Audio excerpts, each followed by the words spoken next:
Sha'awa ko maɗigo kashi na uku. Yau Monday sai shirye-shiryen tafiya school ake, su Jidda kuwa babban burinsu su je su ga anty ƙarfe 7:30 suka shiga school ɗin har aka gama assembly ba anty a wajen. Da alama ma ba ta zo ba. Suna shirin shiga aji ne Jidda take cewa zee anty ba ta zo ba ko mu je gidanta idan an tashi. Tana maganar ne kamar za ta yi kuka wanda hakan ke nuna tsananin yadda ta yi missing anty. Haba Bessie za ta zo wataƙila wani abu ne ya hana ta fitowa da wuri. Ba su ƙarasa maganar ba motar anty ta shigo cikin makarantar. Ji suka yi kamar su yi tsalle su gansu a wajenta. Anty ta ce take da period ta uku wadda daga ita sai break don haka tunda ta shigo Jidda take kallon ta. Ita kanta anty sai da abun ya bata mamaki. Gani yadda ta zuba mata idanu tana gama abin da ya kawo ta fita a class ɗin. Ta zo ta ce su zo su same ta sai dai kuma wayar da aka kira ta ya ɗauke mata hankali. Hawaye ne suka cika idon Jidda ganin anty bata musu magana ba.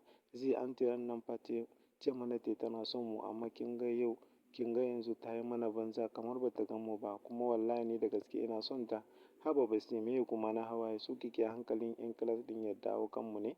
Ki bari ana fita break sai mu je office ɗinta kai tsaye.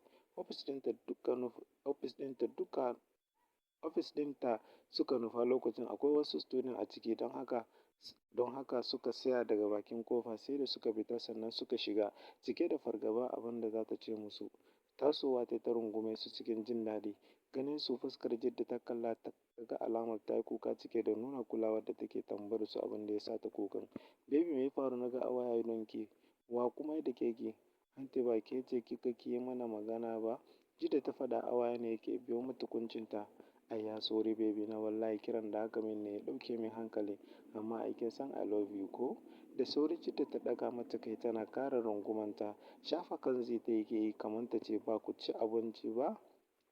Sannan ta ce ba ku ci abinci ba? Kai suka ɗaga mata tare da cewa ok Zee karɓo muku gurasa da tsire a waje. Anty ta faɗa tana miƙa mata kuɗi. Ta kawo da drinks ƙofar ta mayar ta rufe sai ka yi tunani ba mutane a ciki don haka dole idan za ka shigo sai ka kwankwasa. Zama ta yi a kan kujerar sannan ta janyo Jidda jikinta. Baby za ki sha nono ne? Kai Jidda ta ɗaga mata cikin nuna jin kunya. No baby babu kunya tsakaninmu ki ɗauke ni a matsayin mom ɗinki. Ok? To mommy. Jidda ta faɗa tana kai nonon da antinta ta hido mata shi a bakinta da kwanciyar loop a jikinta tana sha mata 'yan Fulani cikin jin daɗi. Anty kuwa kanta kawai take shafawa tabbas tana son Jidda sosai da sosai irin son da ba zai iya misaltuwa ba. A ƙaramar hukumar Nomau kuwa Mairo wai don Allah kina ina ne na ta kiranki amma shiru. Yi haƙuri malam ina madafa ne shi yasa ban ji kiranka ba wallahi to na ji kin gama abincin ne ko a'a iccen ne ba shi da kyau shi yasa har yanzu ban gama ba duk hayaki yake damuna wallahi ruwan da aka shekaran jiya dake shi ne shi yasa to ai shikenan yanzu dai ba zan zauna zaman jiran abu biyu ba dole a yi ɗaya mu je ciki ki bani na ci. Dariya Mairo tai tana faɗin malam kenan ko gajiya da gusu ba ka yi. Haba Mairo ya za na gaji kin san daɗin da ke a wannan wajen kuwa? Ai ba a magana amma idan kin gaji ki zaman ki sai na ƙara aure kin ga sai ki dinga samun hutu ko ya kika ce? Mu je na baka kai da an yi magana sai ka yi batun ƙara aure ana zaune kalau. In dai gusu ne ka ga gashi nan sai ka ci ka ture shi.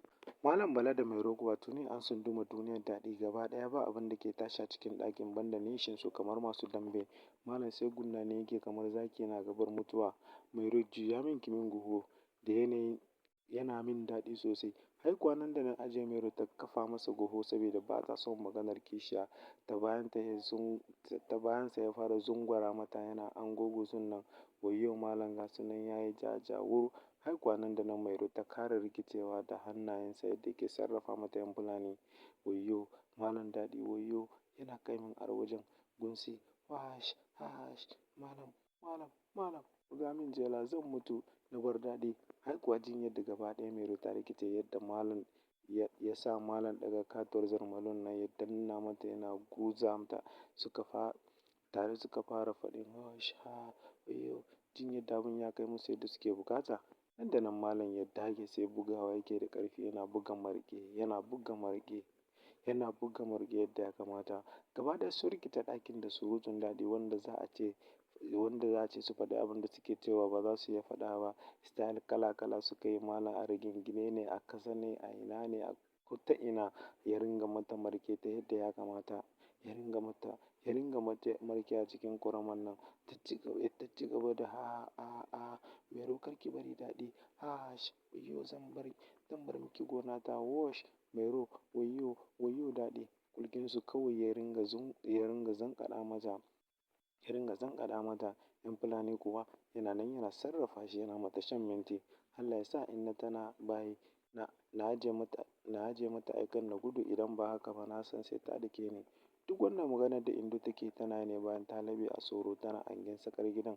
Ganin shiru inna ba ta fito ba ya sa ta shiga ciki, tsayawa tai tana kallon tsakar gidan.